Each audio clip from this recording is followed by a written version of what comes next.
Eu moro na Europa há 15 anos e deixa eu ser bem sincero com você logo de cara. Eu adoro viver aqui. No quesito qualidade de vida, segurança e bem-estar social, eu genuinamente acredito que esse é um dos melhores lugares do mundo para se construir uma vida. No começo, tudo parece um sonho. A organização, a infraestrutura impecável e a história em cada esquina. É impossível não se sentir fascinado ao caminhar por cidades que foram palco das maiores transformações da humanidade. Afinal, estamos falando do continente que, historicamente, foi o motor do planeta. Aqui foi o berço do renascentismo, iluminismo e da Revolução Industrial. A Europa não apenas participou do progresso, ela inventou a ideia de progresso. Foi esse pedaço de terra que estabeleceu o método científico, que criou o conceito moderno de democracia e que moldou a sociedade mais avançada e sofisticada que o mundo já viu. Durante séculos, se algo novo e revolucionário estava acontecendo aqui. Mas, depois de uma década e meia vivendo o dia a dia do continente, outra sensação começou a aparecer. Uma sensação de que, apesar de ser um lugar maravilhoso para se viver, a Europa parece ter parado no tempo no que se diz respeito ao amanhã. É como se o continente tivesse cansado de liderar e decidido se aposentar em cima das glórias do passado. Parece que o futuro sempre escolhe outro lugar para chegar primeiro. E quando ele finalmente chega aqui, chega com atraso, em uma versão reduzida e cheia de poréns. E eu não estou falando de ficção científica ou de colonizar Marte. Eu estou falando do básico do cotidiano, de como transferir dinheiro, da montanha de papelada necessária para abrir uma empresa ou da resistência cultural quase instintiva quando alguém decide testar uma ideia que foge do padrão estabelecido. Enquanto o resto do mundo acelera, a Europa parece confortável demais em ser apenas o museu do mundo. Um museu lindo, preservado e caríssimo, mas ainda assim um lugar focado no que já foi, não no que será. A Europa funciona e funciona muito bem para manter o que já existe, mas ela não traciona. Ela perdeu aquele apetite pelo risco que a tornou grande. Ela não acelera mais.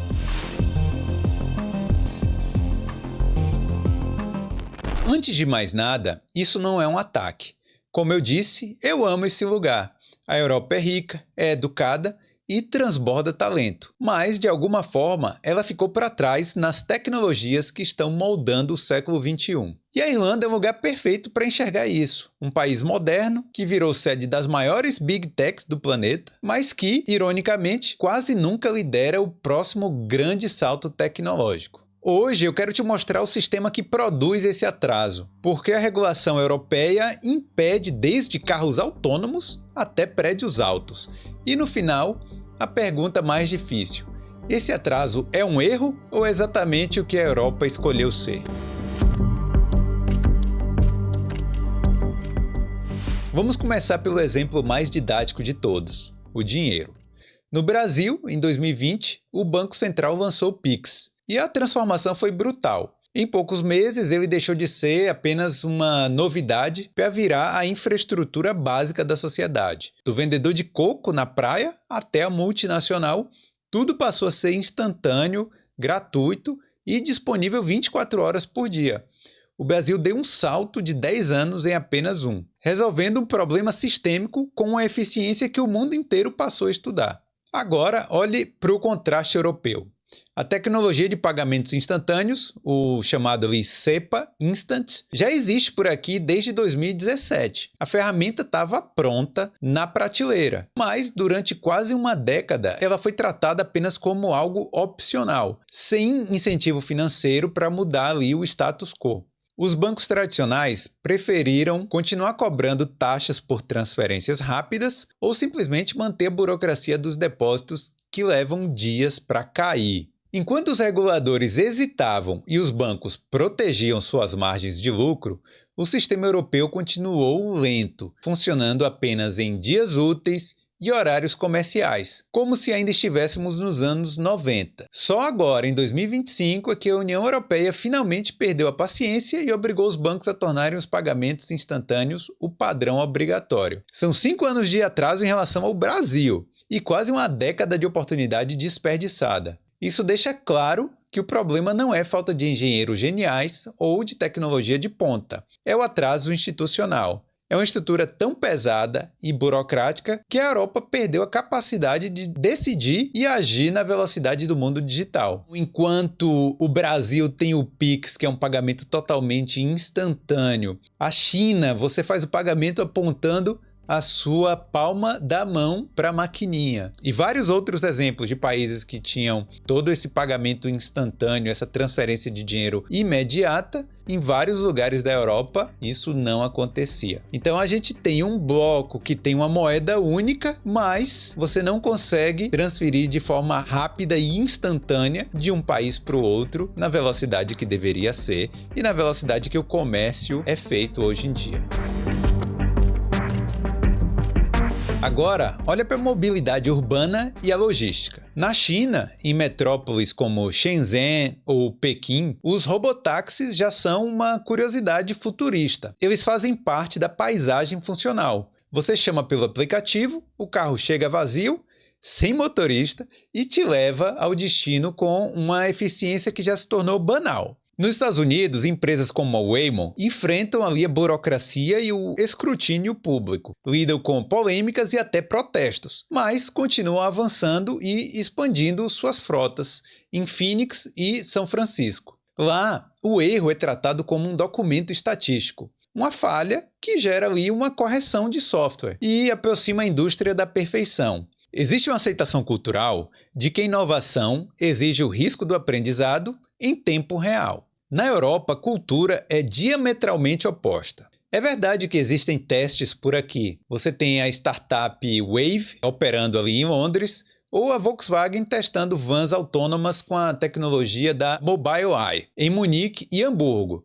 Mas a diferença fundamental está no como esses testes acontecem. Enquanto a Waymo opera comercialmente em cidades inteiras dos Estados Unidos, os testes europeus são quase sempre cercados de monitores limitados a perímetros minúsculos e vigiados por uma regulação que impede o salto do laboratório para a rua. Aqui na Europa, cada incidente isolado com uma tecnologia nova é tratado como um trauma coletivo e como uma falha moral imperdoável. O único toque de um carro autônomo no meio-fio é capaz de gerar uma investigação parlamentar que gera uma moratória de 2 anos, que culmina numa regra tão restritiva que inviabiliza completamente o modelo de negócio antes mesmo dele amadurecer. A pergunta central nos escritórios lá de Bruxelas nunca é como podemos iterar rapidamente para aperfeiçoar essa solução. A pergunta é quase sempre defensiva.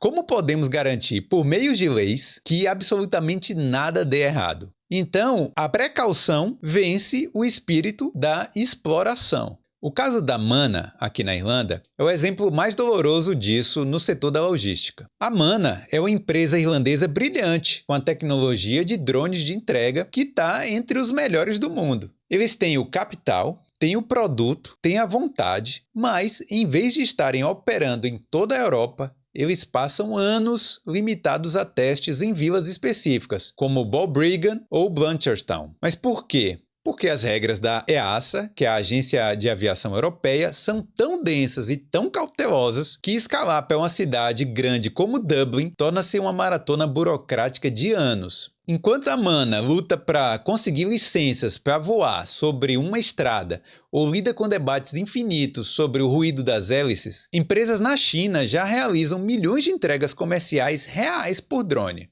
A ironia é cruel. A Europa cria tecnologia, forma os engenheiros, mas depois a própria regulação europeia impede que essa empresa cresça no próprio quintal. O resultado é que, no final, essas empresas acabam tendo que ir para os Estados Unidos ou para a Ásia para conseguirem escala. O debate europeu começa pelo fim, pelas restrições. Os projetos pilotos ficam presos em zonas de testes regulatórias eternas que nunca levam ao mercado de massa. A ciência está aqui, os engenheiros estão aqui, mas a escala comercial nunca acontece, porque a Europa tem o pavor do custo da inovação.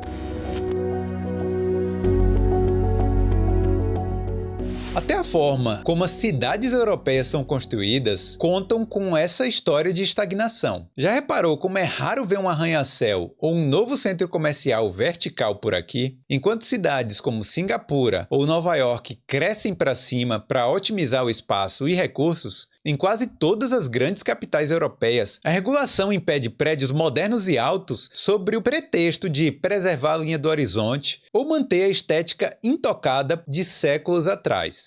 Em cidades como Londres, existem as chamadas Protected Views, que são as vistas protegidas, onde você não pode construir nada que bloqueie a visão de certos monumentos históricos, como a Catedral de St. Paul, que fica a quilômetros de distância. Em Dublin, o limite de altura é uma batalha política constante que mantém a cidade baixa, espalhada e incrivelmente ineficiente. Inclusive, isso é um grande problema porque piora muito a questão habitacional aqui na Irlanda. Então é uma crise que só aumenta e com certeza esse é um dos motivos. Preservar o passado é um valor cultural lindo, mas quando isso se torna um dogma religioso que impede a densidade urbana, as consequências são reais e dolorosas. E o detalhe mais frustrante é que, em Dublin, isso não se restringe ao centro histórico. Mesmo em bairros residenciais comuns, sem qualquer importância arquitetônica ou relevância histórica, você simplesmente não vê prédios altos ou construções que fujam do padrão.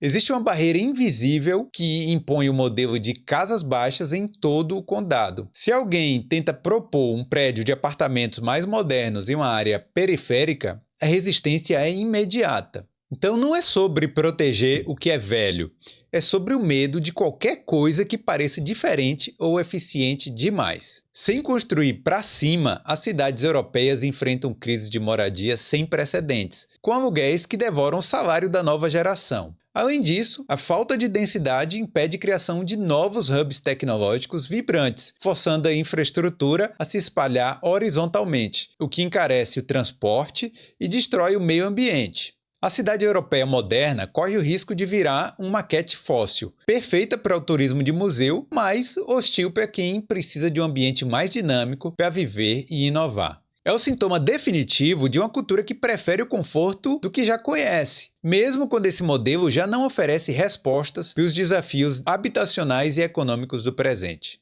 Agora que eu falei isso, coloca na sua cabeça a imagem de uma cidade da China, uma cidade nos Emirados Árabes Unidos, nos Estados Unidos e agora compara com a Europa e você vai ver a diferença gritante. Qual desses lugares parece que está olhando para o futuro? Qual desses lugares parece que está parado no passado?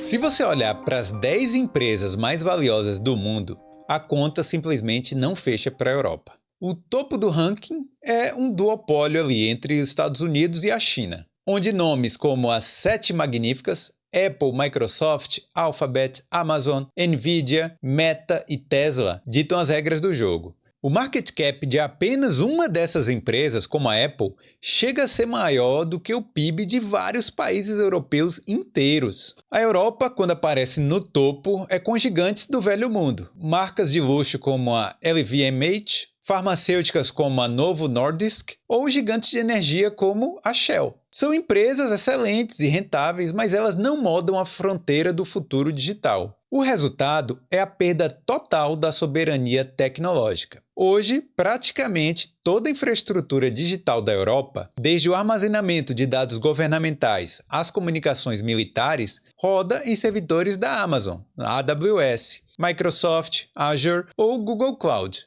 A Europa tornou-se um continente de usuários e não de donos. No campo da inteligência artificial, o atraso ainda é mais crítico. O continente foca em criar o AI Act, que é a regulação, antes mesmo de ter um modelo de linguagem que fale as suas próprias línguas nativas com a mesma profundidade dos modelos americanos. Criar gigantes globais exige 3 coisas que a Europa parece ter desaprendido: capital agressivo, aceitação do risco e a escala real. A Europa tem o capital. O continente está sentado em trilhões de euros de poupança acumulada. Mas esse dinheiro é covarde. Ele prefere a segurança estéril dos títulos da dívida pública a fundos de venture capital, que aceitam os riscos de perder tudo para ganhar o mundo. Há um vale da morte ali para as startups europeias. Elas conseguem financiamento inicial, que é o seed, mas quando precisam de centenas de milhões para escalar globalmente, aquele série B e C, o dinheiro europeu desaparece, obrigando essas empresas a se venderem para os americanos ou mudar a sede lá para os Estados Unidos. Além disso, existe o problema da escala e da burocracia duplicada. O mercado único europeu, que deveria simplificar as coisas, mas na prática ele criou uma camada extra de complexidade. Hoje, um empreendedor na Europa não luta apenas contra as leis do seu próprio país. Além disso, ele luta contra o leviatã administrativo de Bruxelas, que é a própria União Europeia. A União Europeia tornou-se uma burocracia supranacional que gera diretrizes infinitas que levam anos para serem negociadas e décadas para serem implementadas. Tentar expandir uma startup aqui na Europa é lutar contra a maré de 27 legislações trabalhistas diferentes, somadas a uma regulação central que muitas vezes é desconectada da realidade prática. O custo da conformidade é paralisante. O resultado é que as mentes mais brilhantes do continente acabam fazendo o óbvio. Elas pegam um voo e vão para São Francisco ou Austin, onde podem escalar num mercado gigante e homogêneo, em vez de perderem anos tentando decifrar o labirinto fragmentado da União Europeia e os seus 27 satélites.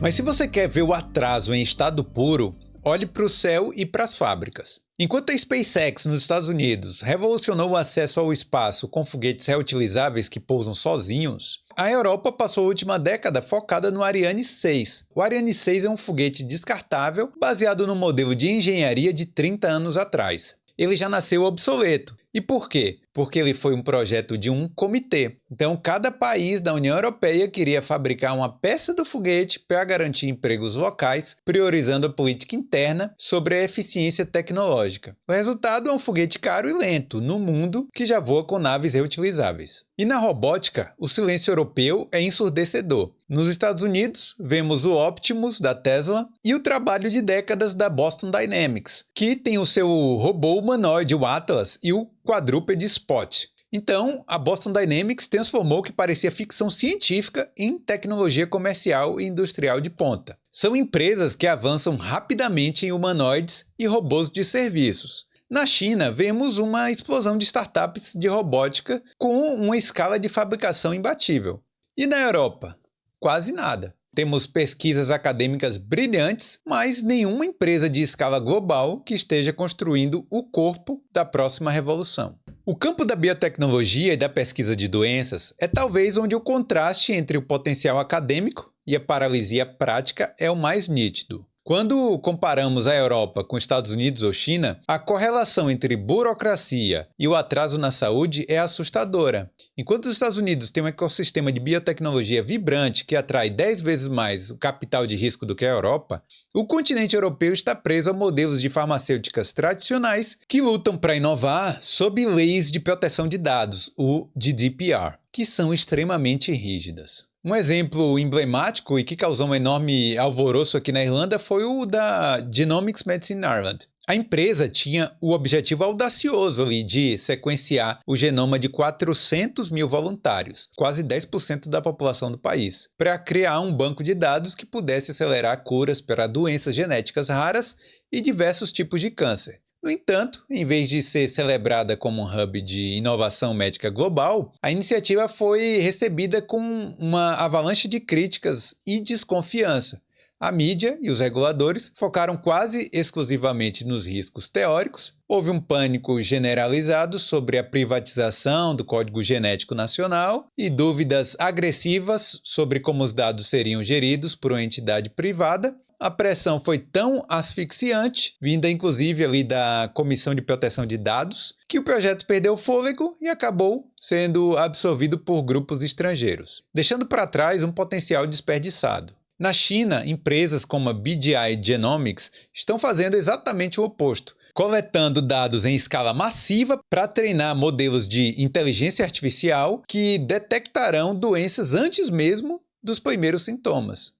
Enquanto isso, na Europa, a fragmentação dos ensaios clínicos é outro gargalo. Aprovar um novo remédio exige lidar com 27 agências reguladoras diferentes, enquanto nos Estados Unidos a FDA centraliza e acelera tudo. O resultado prático é que as empresas de ponta estão abandonando o continente. O mesmo acontece com a técnica CRISPR. Cientistas europeus ganharam o Nobel por essa descoberta revolucionária. Mas a regulação restritiva no continente trata essas inovações genéticas com as mesmas leis severas e obsoletas aplicadas nos transgênicos na década de 90. Nós exportamos os gênios, financiamos as pesquisas com impostos europeus, mas no final acabamos importando o produto acabado de fora. A Europa se tornou o continente que dita as regras do trânsito para o resto do mundo, sem nunca ter tido a coragem de fabricar o seu próprio carro.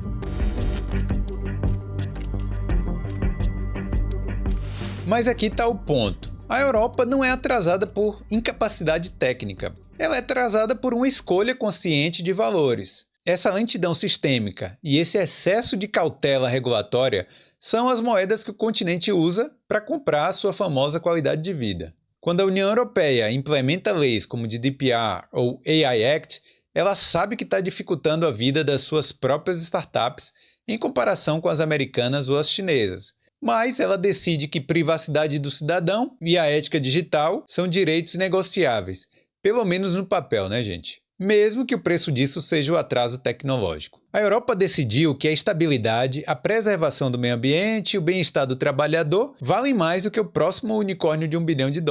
O problema é que, no mundo moderno, a dignidade humana custa caro. Manter hospitais de ponta, pensões dignas e cidades seguras exige uma riqueza que a tecnologia de outros países está extraindo da Europa. O continente escolheu ser o melhor museu e o melhor resort do mundo para se viver, mas ao fazer isso, abriu mão de seu laboratório onde o amanhã é inventado. A Europa decidiu ser estável no mundo que recompensa o movimento. E agora começa a perceber que a sua estabilidade pode ser apenas o nome elegante para uma estagnação, que ela mesma planejou. O mundo decidiu correr. Enquanto os Estados Unidos dobram a aposta da inteligência artificial e a China escala sua robótica de forma agressiva, a Europa decidiu caminhar. É uma caminhada elegante, por caminhos bem preservados, mas ainda assim uma caminhada. A pergunta incômoda que fica no ar é por quanto tempo é possível sustentar esse ritmo contemplativo enquanto o resto do planeta já está a quilômetros de distância, voando em direção a fronteiras que nós sequer regulamentamos ainda. O continente encontra-se hoje num cruzamento histórico e cruel. De um lado, o caminho da reforma profunda, uma mudança radical na relação com o risco, o capital e a velocidade burocrática.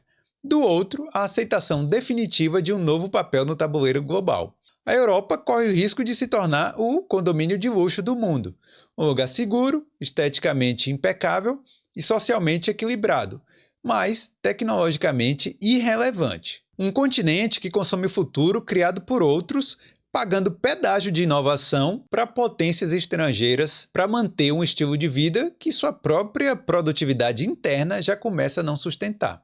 Se você vive aqui, trabalha aqui ou está planejando a sua carreira por esse continente, essa reflexão deixa de ser macroeconômica e passa a ser pessoal. Existe uma troca implícita acontecendo todos os dias. De um lado, a paz de espírito e a segurança de uma sociedade que te protege, e do outro, o custo invisível de estar na periferia do progresso, vendo as grandes transformações acontecerem lá fora e chegando aqui apenas como produtos de prateleira. A pergunta final não é sobre o PIB da União Europeia ou diretrizes de Bruxelas. É uma pergunta sobre a sua própria vida. Essa estagnação confortável e esse atraso planejado, eles realmente valem a pena para o futuro que você quer construir?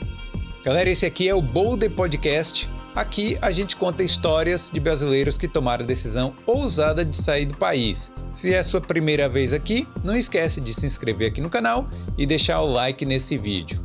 E a gente se vê na próxima. Tchau!